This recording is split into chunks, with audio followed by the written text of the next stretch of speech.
la bienvenida. Muchas gracias por estar aquí. Muchísimas gracias, Eugenio. Es un Bueno, placer. gracias a ti por estar acá y a todos por venir.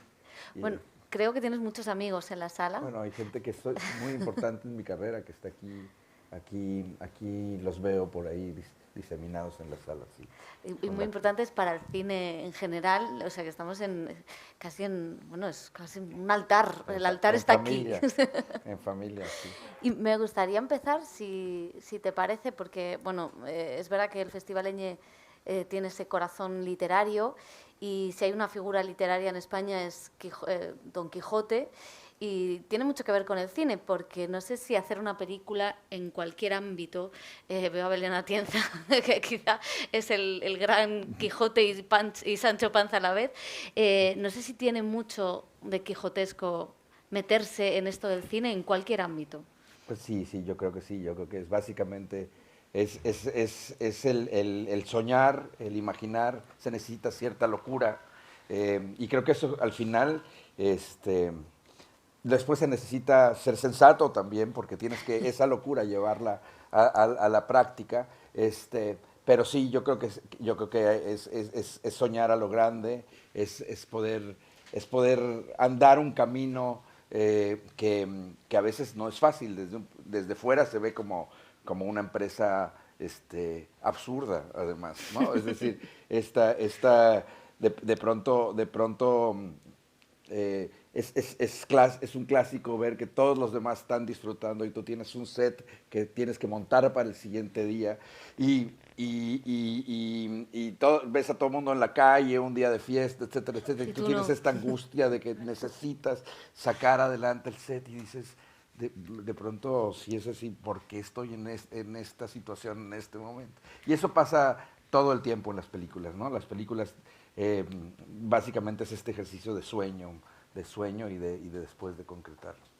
Y en ese concretar, porque, claro, sí me gustaría empezar por esa diferencia, porque me he quedado con la duda, de la diferencia entre el diseño de arte Es, y el diseño de en producción. realidad no hay gran diferencia, es una diferencia de título. En otros lugares se llaman distinto también. Esto viene, hay una historia hollywoodense detrás de esto, ¿no? Básicamente en un principio, cuando se inventó el oficio de director de arte, el que creaba el concepto visual de una película, o uno de los que creaban el concepto visual de una película, concretamente en los escenarios, antes no era una persona dedicada a cada película, sino había una cuestión de estudio. Había el director de arte del estudio, ¿no? Que le daba un sello particular a las películas de cada uno de ellos. Y esto se rompió en Lo que el viento se llevó, la película, donde William Cameron Messier, que era el director del estudio en ese entonces, decidió dejar todos los otros proyectos y dedicarse a este proyecto específico para crear no solamente un estilo general, sino meterse en el diseño de decorados, en el diseño de vestuario, en los storyboards y estar y acompañar al director en todos los procesos. Y entonces, a partir de entonces, cuando llegó el momento de poner los créditos, dijeron, es que no te podemos poner el mismo crédito de director de arte, porque tú en realidad hiciste mucho más que eso. Y ahí es donde se acuñó el término de diseño de producción. Yo creo que es básicamente una cuestión de título, ¿no? Ahora se dice de manera más global, sobre todo en el mundo sajón, diseño de producción, pero en realidad es lo mismo que la función que hace el director artístico aquí en España, o antes les llamaban el decorador, ¿no? Que eran las personas que se encargan de esta parte del concepto visual. El concepto visual de una película en general básicamente lo hacen tres personas. Uno es del director o directora que aporta la visión general, pero después están los especialistas, el director de fotografía y el director de arte. El director de arte se encarga bueno, originalmente se decía, y es una cosa que se ha estado quedando un poco vieja, pero que a mí me sirve para explicar lo que hago. El director de fotografía se encarga de lo Tangible. intangible, es decir, de la luz, los encuadres, el color aplicado a la luz, el movimiento de cámara. Y y el diseñador de producción o el director de arte se carga de lo tangible, las paredes, los muebles, los objetos, las localizaciones, todas estas cosas que son tangibles, el color aplicado a las paredes, el vestuario, todas estas cosas.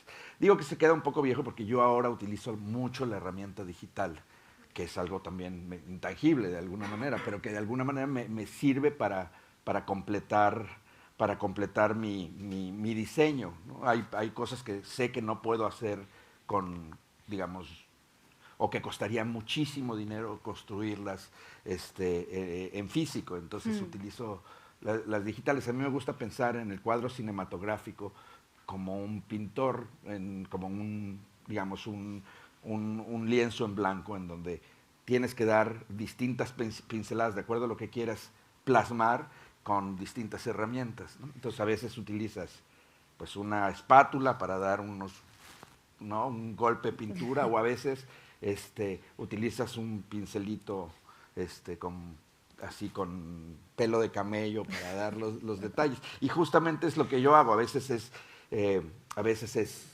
una herramienta digital o a veces es una localización que ambientas o a veces tienes que construir desde cero. Todo eso te lo va dando pues digamos, lo que te pide, lo que traduces tú en tu mente de las conversaciones con tu director o directora y tú, y lo que entiendes tú del guión, que eso es una de las cosas más importantes. Para mí es importante o sea, escuchar un concepto general de un director, pero después sorprenderlo con mi propuesta, es ir mucho más allá de lo que me está pidiendo. Probablemente a veces se va por otro lado y cuesta trabajo ponerse de acuerdo, pero todo lo que se discuta en el proceso de preproducción sobre la historia apasionadamente, ¿no? Me parece que aporta para el proceso. O sea, ¿cómo sería ese proceso? Tú lees el guión, hablas con ese director, discutes con ese director y vas proponiendo diseños o estructuras para luego, que luego el rodaje es, es el rodaje. Sí, o sea, depende, no hay no hay un solo método. Hicimos una película aquí hace unos años con Jim Jarmusch, The Limits of Control, donde había 33 páginas escritas, no más que eso. Y todo lo demás se fue construyendo durante el viaje de localizaciones y tal. Entonces no había un guión totalmente terminado, habían ideas. Después, por ejemplo, en Roma, Alfonso no nos mostró, a muchos nunca les mostró el guión, que era además un guión impecable, súper bien escrito y tal, pero nunca les mostró, a mí me mostró mucho más tarde el guión, porque él decía que para él era muy importante no hablar de acciones, sino hablar de temas, ¿no? Y entonces justamente cuando tú lees en el guión los diálogos y a dónde va, te vas mucho más a las acciones, pero él quería partir de qué estamos contando en esta escena, de qué se trata. Se trata, digamos, cuál es el apunte político, cuál es el apunte social, cuáles son los recuerdos que te llevan a eso, cuál es una cuestión casi sensorial, cuáles son los olores que hay ahí.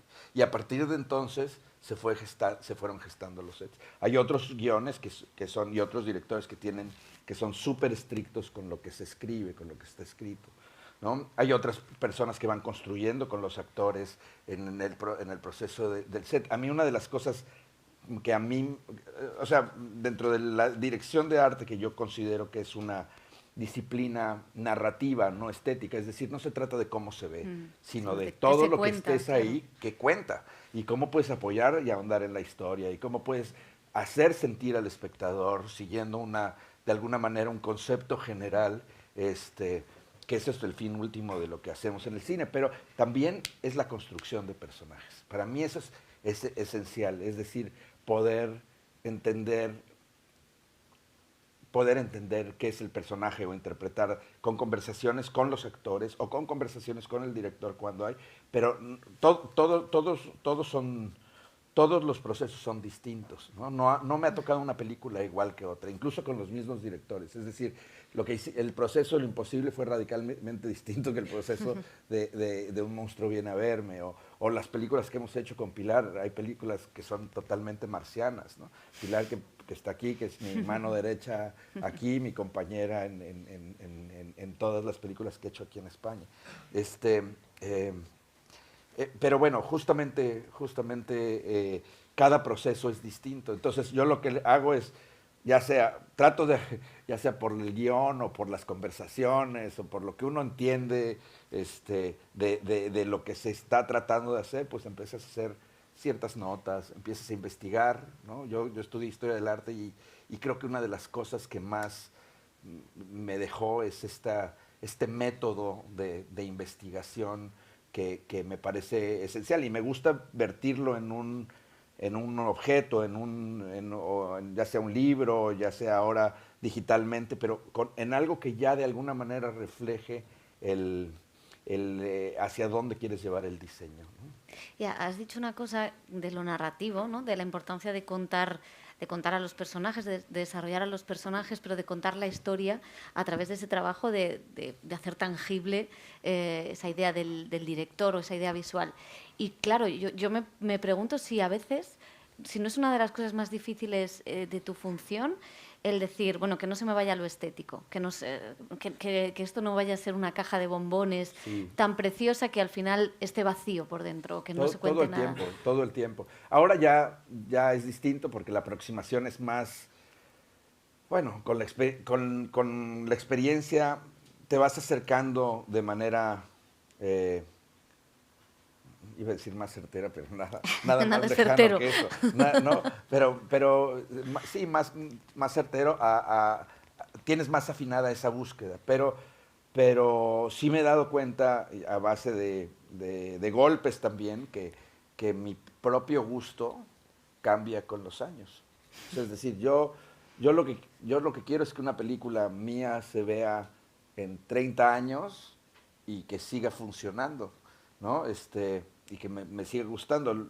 El ancla que he encontrado es que es la historia la que me dice qué es, bueno, me da las claves, o por lo menos eso creo, ¿no? Porque al final todo esto es un concepto en el que nada está grabado en piedra, porque es un acto creativo, de alguna manera, ¿no? Pero por lo menos, digo, o me justifico ante mí mismo, ¿no? de decir, pues es que claro, porque esto está contando esto, qué es lo que está pasando, y entonces estoy acompañando la historia. Muchas veces, o algunas veces, hice películas en donde decía, esto me gusta porque se ve, porque es potente, porque se ve tal, y me doy cuenta que 12 años después, o 5 años después, o 2 años después, o cuando se estrena la película, pues ya no sirve, no tiene el paso del tiempo. Entonces, siento que es hasta por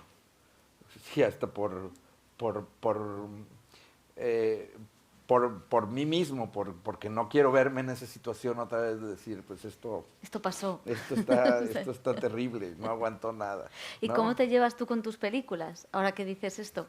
Regular. Regular. Pero si no hay una mala, por favor. No, pero uno los ve distintas. Uno les ve, ¿sabes? Les ve la cerilla, sí, hasta cerilla te pasamos aquí, Resident la mugre Evil. detrás de la oreja, ¿no? La mugre de las uñas, ¿no? Los ve, sí. ¿Pero regular. las ves? Poco. A veces, por ejemplo, o sea, el fauno no la vi en probablemente 15 años. No. Pues tiene muy buena revisión, años. ¿eh? Ahora la vi porque la presenté hace 3 años o una cosa así, y me quedé a verla. Y nada, fue muchas cosas son distintas a como me las recordaba, pero sí. Y otras no las he visto mucho tampoco. Creo que Lo Imposible no lo he visto en el tiempo. Y mucho menos esas películas que hice antes de hacer Lo Imposible, que fueron como crónicas, y como la película con Flores y Gismondi que se llama The Runaways, que es una película sobre un grupo de chicas rock and rolleras, y mucho menos la película de zombies que hice en algún momento en la vida para pagar piso. Pero, no. Bueno, pero Resident Evil es un hito en la carrera también. No pasa nada. Hasta me sonrojo, ¿ves? No, de eso nada. Y mencionaba Roma, que es una película que a mí me emocionó muchísimo. Y claro, me surge la duda, porque Roma es una película muy sensorial, muy emocional también, porque reflejaba un México que era el México, bueno, de la infancia del director, de Alfonso Cuarón, pero también muy generacional en ese aspecto. Yo recuerdo que había una periodista mexicana, Alejandra Musi, que salió, claro, todos salimos emocionados, pero claro, ella había vivido esa misma etapa, ¿no? Esas mismas vivencias. Y había que recrear un México real, que ya no, supongo que ya no existe. No. Pero luego has hecho otros trabajos, los de Bayona, que son completamente diferentes. Un monstruo viene a verme, donde la fantasía, la recreación de mundos fantásticos es diferente. ¿Qué es más difícil? Porque uno tiende a pensar, los que trabajamos todo el día con lo tangible, con el periodismo, con las cifras, decimos, bueno, lo más fácil es Roma, pero no sé si esa cosa emocional es al final más difícil que una cosa fantástica.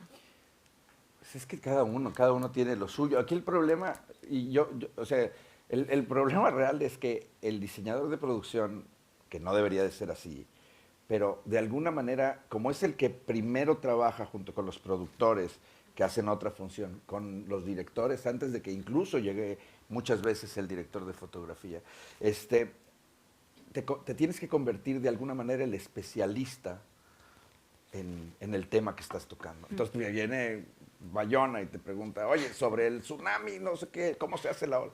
Pues tienes que medio poner cara de que vas a averiguarlo, pero y dar seguridad, porque justamente esa es la función importante también. La función importante es, por un lado, tú tienes que rodearte de un equipo que verdaderamente pueda darte el contexto suficiente para no errar cuando estás recreando época, cuando estás tocando arquitecturas de lugares que no conoces, etcétera, etcétera. Por otro lado, tienes que entender que no se trata de nada más recrear, sino que lo más importante de la dirección artística es que es un oficio de cine y que tiene que funcionar sí y solo sí para las películas. Es decir, probablemente si tú ves con lupa una de estas películas donde recreas época, tratas de no errar, pero seguramente un especialista que lleva, no sé, ahora que estábamos haciendo una película histórica en donde hay especialistas que trabajan sobre un solo códice toda su vida, entonces saben perfectamente cada una de las cosas que suceden. Aquí tú medio tienes una pincelada y te tienes que convertir un poco en experto y después tienes que todo esto meterlo en una batidora, invertirlo, tomártelo así y crear algo, ¿no? Y de pronto eso es la parte más difícil, es decir, esta es una... y también más gozosa, ¿no? Porque tiene que ver con la investigación y tal, pero después este trabajo de contención tanto emocional como intelectual que uno tiene que tener en el proyecto, pues se supone que el escenógrafo es el serio, el que sabe, ¿no? Y pues muchas veces no realmente, ¿no?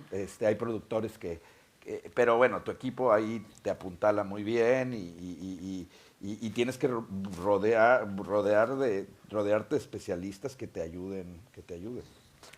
Y decíamos lo del monstruo y antes hablábamos que es una adaptación literaria. Sí. Estamos aquí en el Festival Eñe sí. Y es interesante porque, claro, Un monstruo viene a verme quizá en España era una novela menos conocida, pero ahora has trabajado con 2 adaptaciones de la literatura hispanoamericana, sí, sí. que bueno, son Cien años de soledad o Pedro Páramo, que muchísimos lectores tienen en su mente, ¿no? Pues cómo era Macondo, como era Aureliano Buendía. Cada uno se ha imaginado a un Aureliano Buendía igual que se ha imaginado a un Don Quijote. Claro, hacer tangible eso, ¿cómo de difícil es hacer tangible algo que surge del mundo literario y que tiene un imaginario tan concreto y tan aterrizado? Bueno, es difícil porque tienes que, de alguna manera, entiendes la responsabilidad en la que estás. Para mí, lo único que puedo hacer es tratar de por un lado, investigar lo más posible, ¿no?, del contexto, de la cuestión histórica, pero también de la obra de cada uno de ellos, de la vida de cada uno de ellos, etcétera, etcétera. Entender también que lo que hagas te van a criticar, ¿no? Te lo van a hacer pedazos porque cada uno tiene tiene una visión y eso me parece muy bien. Y entender que lo que tú estás haciendo es tu digamos, tu propia transformación a través de lo que tú tienes para aportar, ¿no? En ese sentido. Entonces, y que además tiene, de nuevo, una función específica. Ya no se trata de nada más la cuestión literaria, se trata de la interpretación cinematográfica de esa obra. Y eso tiene una vida propia por sí misma y con reglas propias. Y tienes que además quitar algunos pasajes, tienes que... normalmente no pones pasajes, ¿no? Es guarde la hora, pero sí que sí tienes que quitar algunos pasajes y la tienes que dotar de una vida lógica en un plano en el que no trabaja la novela, que es en el plano visual, ¿no? Y de un mundo lógico. Y eso es, al final, te digo, creo que yo sentía que estaban bien planteados los proyectos. Una es una serie de 16 capítulos, porque es inabarcable todo lo que pasa 100 años de soledad y la otra que me parece que está muy bien, es una película y está muy bien la adaptación también porque justamente tiene esta síntesis que tiene Rulfo, ¿no? Que además las claves están en las novelas. Concretamente, Rulfo, en cada párrafo hay una descripción social, atmosférica, de color, por supuesto, de personajes, histórica. En el hablar hay un tono, ¿sabes? Todo esto está ahí y entonces lo que acabas haciendo es interpretarlo de la novela, pero también del guión, ¿no? En este caso, los guiones... Bueno, yo empecé a trabajar en 100 años de soledad cuando había solamente 2 guiones, estaban escribiendo los demás, pero había que empezar a de alguna manera plantear esta enorme dificultad de crear un Macondo desde el primer trazo inicial en la selva al desarrollo de una ciudad pequeña, pero de una ciudad que de alguna manera es espejo de lo que pasa en Colombia, de lo que pasó históricamente en Colombia, así como Rulfo también en su novela muestra y da cuenta de lo que pasaron en esos años en México, incluyendo los 11 años de Revolución Mexicana que fueron brutalmente sangrientos también, ¿no? Entonces... Jo, qué ganas de verlo, todo. No. Pues sí, ahí están en procesos unos de rodaje, otros de post. No vamos a preguntar nada, no saltemos embargos, o tú o yo, o sea que volvamos a Un monstruo viene a verme, sí, porque creo que es una peli especial para ti. Yo recuerdo ese rodaje, sí, recuerdo ver la casa, o sea, recuerdo la ventana, yo recuerdo estar en una nave industrial y ver aquello. En los foros de Terraza, ¿no? Sí. En los platós, ¿no? Los estudios de Terraza. Y teníamos, pues sí, pues yo creo que todos los estudios tomados por nosotros, ¿no? Belén, no sé, pero creo que... para mí es muy importante decir que yo siento un deber en que las películas que hacemos en España o en México, que son un poco las que se vean mucho más grandes de lo que cuestan, ¿no? Porque esa es una manera de resistencia, es una manera de verdaderamente decir, se puede hacer cine de otra manera y se puede ver grande y se puede ver espectacular, ¿no? Y a mí me parece importante, muy importante, la manera como se han producido tanto el Fauno menos porque el Fauno era otra época también, la película... Nadie creía en ella en un principio, era una película que fue muy difícil de levantar. Y sin embargo ha sido importantísima esa película. Pero nadie lo sabía, sí, ¿no? Fue tortuoso.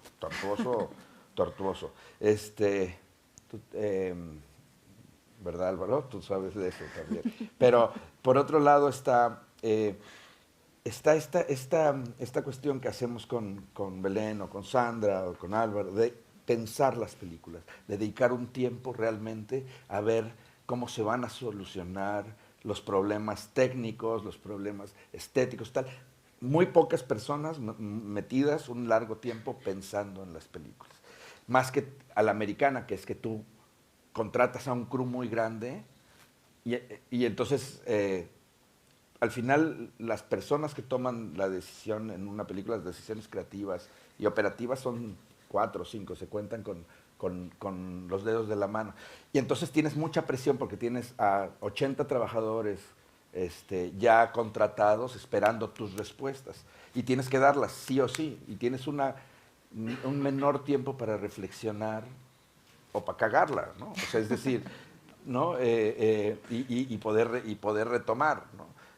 Y esa es una de las cosas que han sido fundamentales para que estas películas que costaron su dinero, lo que sea, pero que se vean del doble o del triple del tamaño. ¿Por qué? Porque hay tiempo de conversar las ideas, de explorar ideas fallidas, de decir estupideces y de hacer pruebas también, ¿no? De todas estas cosas, o dibujos, y entonces ves, no, pues esto no cuenta nada, tache, ¿no? O así, pero sí hay, eso me parece esencial. Y volviendo a lo de Un monstruo viene a verme, justamente la película, teníamos justo los estudios, recuerdo que una de las cosas que yo traté de explorar mucho fue que para mí un set, un decorado de cine, y esto ya es puramente técnico, a lo mejor es aburrido decirlo, pero no tiene que ser nada más un espacio que funcione, como les digo, estéticamente o narrativamente, o como tú quieras, sino además tiene que ser una máquina para poderse filmar. Entonces tiene que tener paredes que se mueven, escaleras que se mueven, donde tú puedes realmente iluminar, decorar, tal. Entonces se vuelve una cosa ridículamente especializada, digamos, ¿no? No sirve, lo que uno sabe no sirve para nada más en la vida, ¿no? Pero es justamente esta cuestión de afinar esos mecanismos para que al final no solamente sea un decorado práctico, que esté en presupuesto, etcétera, etcétera, sino, o que se vea bien y que esté en presupuesto, sino que sea muy práctico para el rodaje, porque para mí esencial es el momento en el que hay una cámara, una actriz o un actor y el director. Ese momento sagrado, esa danza que decía Christopher Doyle, este espacio absolutamente íntimo, em, en donde, digamos, donde realmente se crea la magia del cine. Para mí es importante que todos los que estemos alrededor, esta maquinaria de a veces cientos de personas, haya funcionado bien para que en ese momento haya eso, ¿no? Porque entonces ahí es donde verdaderamente todo florece. ¿Y eso se da siempre? Pues por lo menos uno procura. No hay siempre, no hay nunca en esto. Es que en realidad, o sea, a veces no depende de ti, a veces depende de todas las demás personas que están alrededor, a veces depende de que los directores no llegan con su, digamos, tal, no sé, no sé, pero en general yo lo procuro. Y creo que sí, o sea, he atestiguado momentos hermosísimos de estas películas cuando se estaban rodando, ¿no? Que uno se acuerda de ellos y se le llenan los ojos de lágrimas, ¿no? Y es básicamente el momento en el que... Y no es, mis recuerdos emotivos no es cuando estás montando el decorado o este momento difícil de decir, esto ya está listo. ¿Cuándo está listo un decorado? ¿Cuándo no le falta nada o le sobra?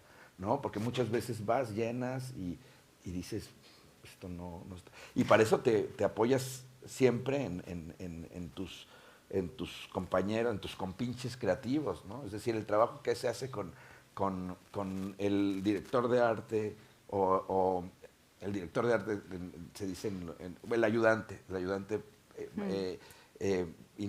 del técnico de alguna manera y tu ambientador o ambientadora, es esencial ese momento de diálogo que además es hermoso porque no hay nadie más.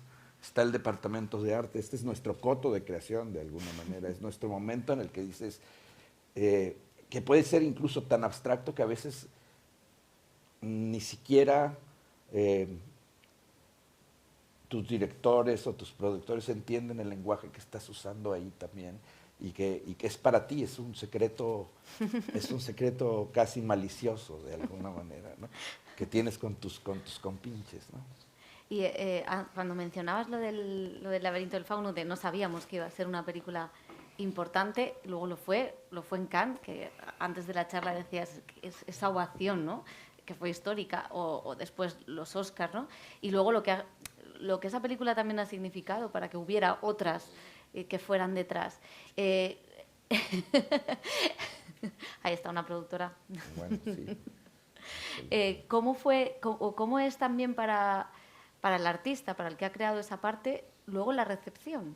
Ese momento, porque decías, no sé si ese momento también se vive cuando ha sido tan difícil un proceso, luego el aplauso final o el saber que esa película ha significado mucho o ha podido significar para tu profesión y para el cine en general. ¿Cómo se vive eso también? No sé si es una especie de alivio o Sí. ya no hay alivio después del sufrimiento. No, no, sí, por supuesto, claramente esto es una, o sea, eh, esto se compensa o sea, creo que no es el momento en el que la película triunfa o no. Eso, eso en realidad no es, es muy difícil mesurarlo en el momento en el que estás. Lo que sí puedes ver y sí es muy, muy emocionante, entonces se cierra el círculo, es cuando ves a la gente que viendo tu película se conmueve, ¿no? O se conmueve, o se pone a pensar, o se enoja, pero que sabes que eso tiene un fin último y ahí se cierra el ciclo, ¿no? Por eso yo extraño mucho o bueno, no se cierra el ciclo, porque en realidad empieza otro ciclo, el ciclo de pensarlo, de conversarlo, de tal. Pero para mí ese momento es todo. Y luego también esta idea de que no hay fórmulas, ¿no? Yo he estado en películas que el guión me encantaba, con un casting espectacular, con una idea y no sé, un grupo creativo que parecía que todo estaba bien, en unas locaciones increíbles, tal, y luego son películas que no quieres volver a ver en tu vida, ¿no? O sea, de verdad, así, ¿no? Que son como una desilusión que no entiendes por qué, ¿no? ¿Por qué pasó esto? ¿Qué se torció en el camino?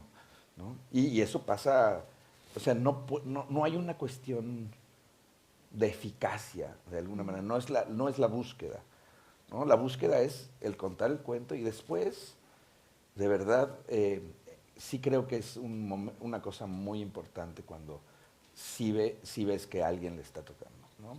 Eh, ese es el premio, el verdadero premio, de alguna manera.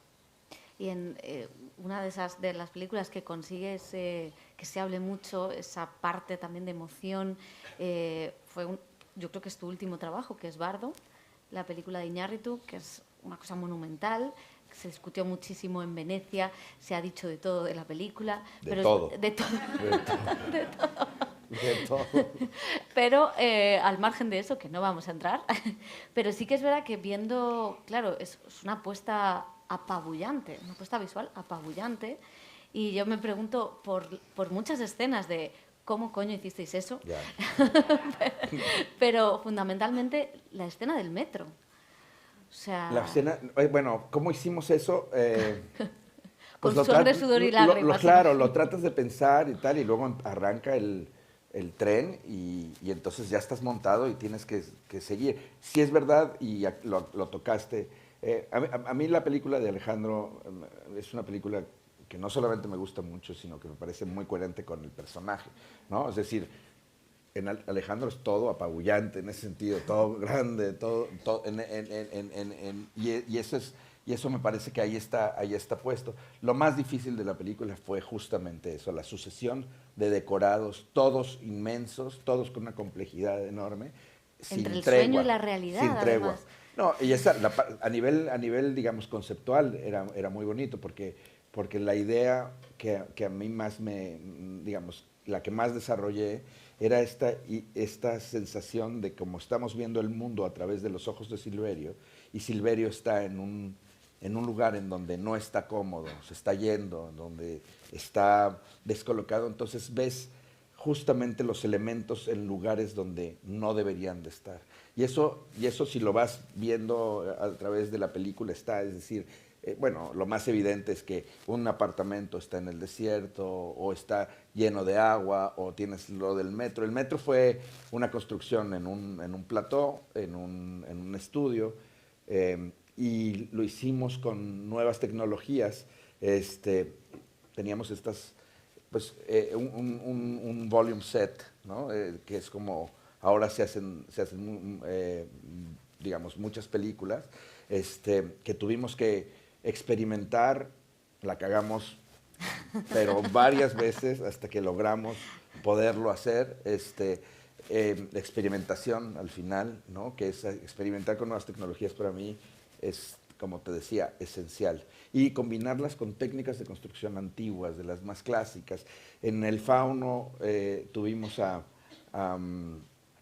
Pepito el Jardinero, que era un gran pintor tradicional de todo del grupo de Moya, que además Moya también me enseñó mucho de construcción, de construcción antigua, como se hacían los decorados hace, bueno, iba a decir hace 50 años, no, 50 años antes de que hicimos el Fauno, que ya son casi pues 70 años, de alguna manera, ¿no? Y así también para Lo Imposible llevamos a Mike Guyot, que era un pintor escénico, que había hecho Gandhi, también lo sacamos del retiro y para que viniera a pintar con nosotros. A mí me gusta mucho justamente esta combinación entre tecnologías de punta con Lo artesanal. con la parte artesana. Y lo otro que es delicioso es la combinación, es el trabajo en equipo con los demás departamentos. Me encanta trabajar con los equipos de efectos especiales, de efectos visuales, por supuesto de producción, con el de cámara también, pero eso se da de manera más natural a veces, ¿no? Porque pero, pero, pero sí, este trabajo eh, interdisciplinario es muy divertido del oficio de arte. ¿Y qué aprendiste de Romeo y Julieta? Es mucho, muchísimo. Pues es una película muy importante para una generación de adolescentes. Nosotros no hacíamos cine así. Yo no había tenido nunca la posibilidad de ver un rodaje como ese. Además, la película estuvo planteada de manera muy valiente por parte de Baz Luhrmann, ¿no? Me recuerdo que teníamos dos planes de trabajo. Uno es el del estudio y otro era el nuestro. En el nuestro se sabía que la segunda semana se paraba. Íbamos a estar construyendo decorados, pero no se rodaba. Y el que estaba de cara al estudio no era como continuar, ¿no? Todo seguir. Y cuando terminó esa primera semana de rodajes, se fue Baz con las latas a hablar con el estudio y le dijo, pues sí, ya me gasté el 80% del presupuesto de la primera semana de rodaje, pero esto es lo que les tengo para ofrecer. Me pueden meter a la cárcel, pero pues igual también, no merece la pena. También pueden correr el riesgo, y corrieron el riesgo y justamente pudimos rodar el resto de la película. Entonces, ya lo tenía clarísimo, ¿no? No creían en él había hecho solamente una primera película pequeña, Strictly Ballroom en Australia, y de alguna manera no tenía el músculo que después llegó a tener, pero es eso, y como eso, cientos. O sea, recuerdo una anécdota particular que era, bueno, fue un rodaje lleno digamos, de accidentes, de tal, nada grave, pero el seguro ya había parado, que le salía un granito en la cara a Leonardo, a la actriz, a Claire o lo que sea, y teníamos que pagar. Ya estamos en las últimas, ¿no? Y teníamos un decorado que habíamos montado en una playa en México, en la playa de Veracruz, muy cerca del puerto de Veracruz. Y esto era básicamente esta escena, había como un teatro, un edificio, algunas cosas de estas, y era lo último en rodar, llegaron, vieron el decorado, a todos nos encantaba, hicimos todavía ¿sabes? Como una prueba de cohetes, fuegos artificiales, etcétera, etcétera. Nos vemos el lunes a rodar. Esa noche, a las 12 de la noche, me despiertan y viene un viento del norte. ¿Por qué no, no? Siempre pasa eso que, como no ha venido en los últimos 50 años, así como nos dijeron en el Fauno, no ha habido sequía como la de este año. Tuvimos que hacer en el Fauno todo el césped, todo. Pero bueno, llego al set y lo veo colapsarse. Así, entró el mar, se llevó la arena, por más que estaba bien anclado, así cayóse enfrente de mis ojos. Al otro día en la mañana, los productores diciendo, pero ¿cómo? No sé qué vamos a hacer. Y ¿cuánto tiempo lo tienes que hacer? En 3 semanas tienes que... Pero pues ¿cómo si pasamos 4 meses haciéndolo? ¿Cómo 3 semanas? No tiene sentido, ¿no? Y llegó Baz Luhrmann y los productos estaban como abejas, como moscas ahí. Y dijo, déjenme por favor media hora. Y se fue a caminar. Y entonces volvió diciendo, yo no me hubiera atrevido a hacerlo, pero este es perfecto para la película, porque al final es el momento en el que, Romeo mata a Mercucio, sí es a Mercucio, ¿no? Mata a Mercucio, y entonces básicamente es el momento en el que todo se vuelve una ruina, la vida se vuelve una ruina. Claro que esto parece como que como que se nos cayó encima, pero ¿qué podemos hacer para que esto no parezca, para que tengamos esta sensación ruinosa y no tengamos, pero que se vea que está operando? Entonces, pues hay una lluvia de ideas de estas extremas, pero decidimos traer una feria contratada con un tío vivo, con no sé qué, que está ahí en la película, poner unas series de focos, tal, levantar un billboard, ¿no? Y así se fue. Pudimos rodar 4 días después y es la escena más memorable de toda la película, ¿no? O sea, es decir, porque toda esa destrucción está ahí, ¿no? Entonces, como esto, pues cuando tú tienes 22 años y estás cerca de esto, además no se hacía cine de ese tamaño, ni de ese género, ni lo hubiera soñado yo, ¿no? Nosotros hacíamos cortometrajes, algunos videos musicales, yo empezaba a hacer películas, pero eran todas películas serias y profundas y sociales y todas estas cosas que era lo importante en los 70s, digo en los 70s, no. en los 90s, en los 90s, ¿no? Que además teníamos muy poca producción en México. Nosotros esos años hacíamos 6 películas en todo el país, ¿no? Que ahora hacemos 200 en México, ¿no? 211. Pero eran 6 películas, era casi imposible pensar de vivir de hacer cine. De hecho, era una utopía, ¿no? Y de hacer dirección de arte mucho menos, éramos los ponecillas, ¿no? El que venías y ponías una silla y tal, no era considerado, ¿no? Pintar una pared, ¿no? No era considerado realmente uno de los oficios importantes, a menos que ya fuesen ciertas películas. Eso en realidad viene después. Digo, en España hay una enorme tradición de decoradores. Bueno, está Gil Parrondo, hay muchos que de alguna manera han puesto, y en México los hay, y los hubo sobre todo, pero como estaba tan de capa caída la producción, a mí me tocaron años en los que era dificilísimo pensar que podías vivir de hacer cine, y de hacer arte, pues peor. ¿Y cómo, ¿no?, se te ocurrió a un chico que estudia historia del arte en Italia, ser un ponesillas? Pues porque, por crisis, porque yo estaba en una crisis personal enorme. No sabía qué quería hacer, no me había atrevido a estudiar cine, tampoco había estudiado arte, había estudiado historia del arte, que es, pues, es como, pues es completamente otra cosa, y completamente otra cosa a lo que yo creía que era, además, también. Y de pronto llegué y me invitaron a un set, porque mis amigos sí habían estudiado cine, algunos de ellos, un par de ellos, y todos en las escuelas de cine querían ser directores, fotógrafos, productores, actores, incluso sonidistas, pero nadie quería ser el que ponía las sillas o el que le pedía. Y así empecé, y de repente dije, qué maravilla, y todo el mundo me veía como este bicho raro, ¿Por qué le gusta? ¿Por qué se emociona con estas tonterías? ¿No? Siempre lleno de pintura, siempre, ¿no? Con olor a madera, era divertido, pues, ¿no? Era divertido. Y aquí estamos, Sí, en esta maravillosa charla en la Casa de México, con una carrera apabullante y con todo lo que queda. Se nos va el tiempo y yo te agradezco mucho que, no, hombre, que hayas gracias estado a en ti. Madrid con nosotros, que me hayan dejado estar aquí contigo, porque es un placer escucharte. Pues, Y gracias igual. a todos por venir. Muchas Gracias. gracias, ¿eh? Gracias.